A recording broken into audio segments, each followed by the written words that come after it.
అధికార వైఎస్ఆర్ కాంగ్రెస్ పార్టీలోని ముఖ్య నాయకుల్లో విజయసాయి రెడ్డి ఒకరు. ఇంకా చెప్పాలంటే ఆ పార్టీలో అతి ముఖ్య నాయకుడు. ఇంకో విధంగా చెప్పాలంటే పార్టీకి పిల్లర్ లాంటివారు. ఆయన 2019 ఎన్నికలకు ముందు విశాఖలో ఉండేవారు.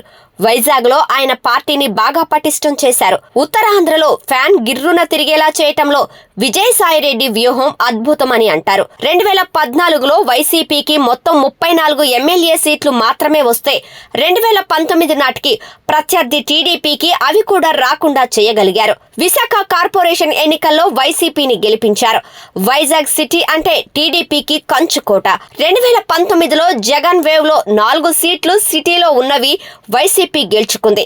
అలాంటి చోట 2021లో జరిగిన ఎన్నికల్లో విశాఖ కార్పొరేషన్ ని వైసీపీ పరం చేశారు. వీటి వెనుక ఆయన ఆలోచనలతో పాటు ఆశలు కూడా ఉన్నాయని ఆనాడే అనుకున్నారు. విజయసాయి రెడ్డి విశాఖ లోక్సభ స్థానం నుంచి పోటీ చేయాలని భావించారు. నిజంగా ఆయన పోటీ చేసి ఉంటే పర్ఫెక్ట్ క్యాండిడేట్ గా సెట్ అయ్యేవారని ఆ పార్టీలోని కొంతమంది నేతలు అభిప్రాయపడుతున్నారు. అయితే ఆయన విశాఖ నుంచి వెళ్లిపోయారు.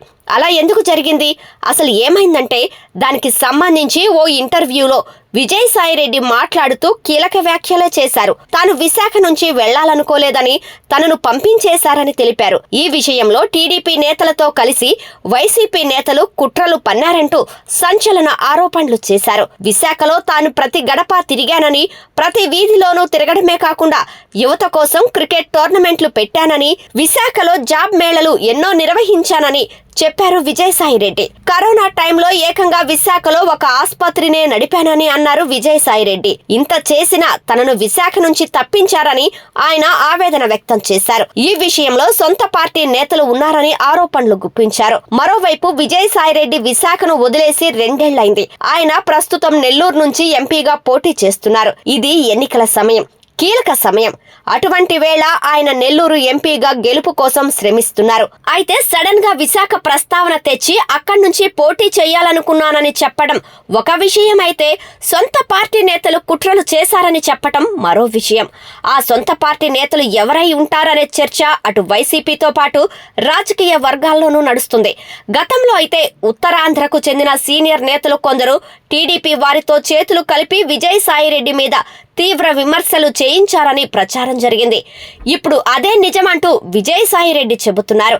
అంతేకాదు తాను విశాఖలో ఏదో చేశానని తన మీద వచ్చిన ఆరోపణలను సైతం ఆయన ఖండించారు. తాను ఒక్క తప్పు కూడా చేయలేదని పేర్కొన్నారు.